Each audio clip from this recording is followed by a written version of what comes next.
Hello YouTube, we're back on the water again. It's me, Max back there, Chris P, my grandson, and we're out here on a rainy morning. And I don't usually come out on Sunday mornings because the lake is usually kind of ridiculous on Sundays, but it's the only day my grandson had free, so I said, well, I'm gonna make it an exception. So, but it was raining and I offered him the opportunity to go next Sunday instead, and he said, nah, we'll take it this one. I'm ready to brave the elements, I think is what he said. I think those might have been his exact words. No rain or snow or high winds or lightning will frighten me away. I'm ready to go. Isn't that what you said, Chris B? That's exactly what I said. That's what I thought. Yeah, so anyway, he said he was coming anyway, and here we are. So we're gonna head out here. We're gonna go over to the corner by the dam and see how we do. First off, if we don't do any good there, then we'll move over and try a few of the other spots. And turn on the fish finder this morning and see what we find out here. And we'll keep you guys posted.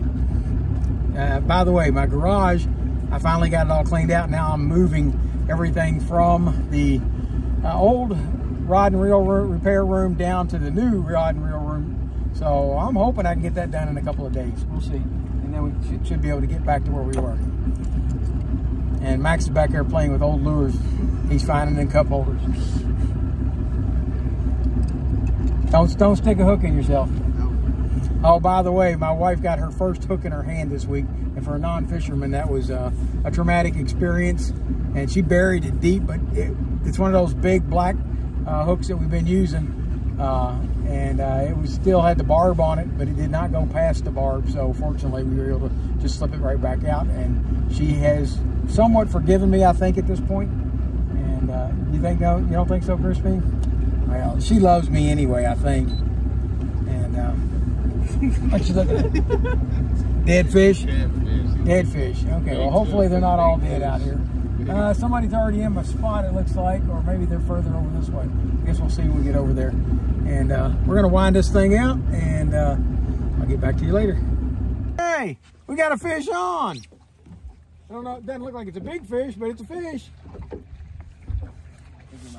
Did he come off? I think so, yeah. Did we pause too long setting the camera up? Yeah. Yep. Oh well, we had a fish on. It's my fault. I told him to hold on while I set the camera.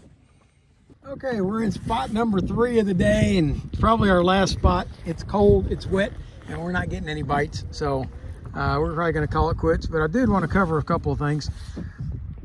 This reel, this is that pin that I redid, and it's when I put the new gears in. Well, when I brought it out here last time, it had a bit of difficulty with man, this thing's wobbling all over the place. Let's see if I can steady it up a little bit.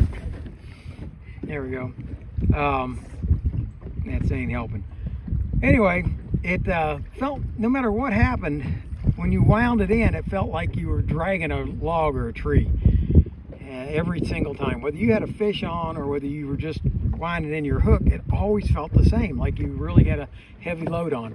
And I figured out what was wrong with it. The line that was on it, when it came, it had a braided line on it. And I thought, well, it's got braid on it, I'll just leave it on there.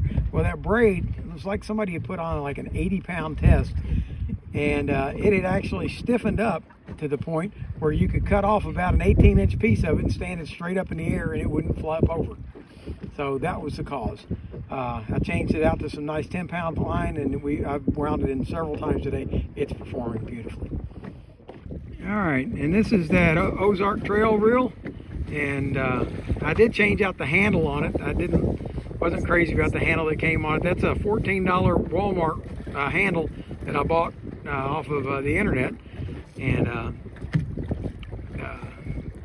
or Walmart's online shopping. And put it on there. Anyway, it had that clicking problem that I had with it last time I had it out here, so I took it back in, took it all apart. I serviced and greased the roller and greased the anti-reverse on it, and the problem seems to have gone away. No more clicking, no ticking. It seems to be working fine again. Still not overly big fan of this reel. All right, I'm sorry to say we got skunked on the day. It almost looks like Max is whittling the fish back there, but he's not. We're packing it in. It was a good try. We gave it a shot. Maybe another day. Catch you guys later. Young Martin's Reels signing out.